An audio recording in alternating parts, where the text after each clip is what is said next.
Fans NCT Dream berlarian dan desak-desakan demi bisa menyambut sang idola tiba di Indonesia.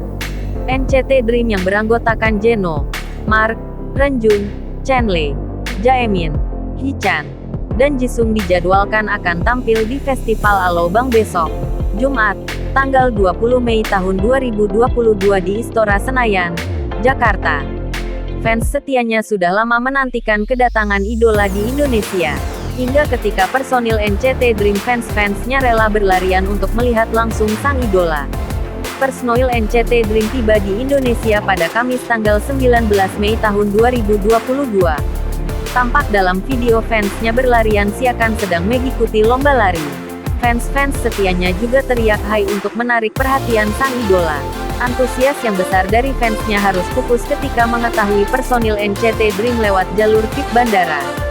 Selain NCT Dream yang akan meramaikan Alobang Festival, ada juga Red Velvet dan musisi tanah air seperti Kahitna, Raisa, Rizky Febian, Dewi Persik, Ari Lasso dan masih banyak lagi.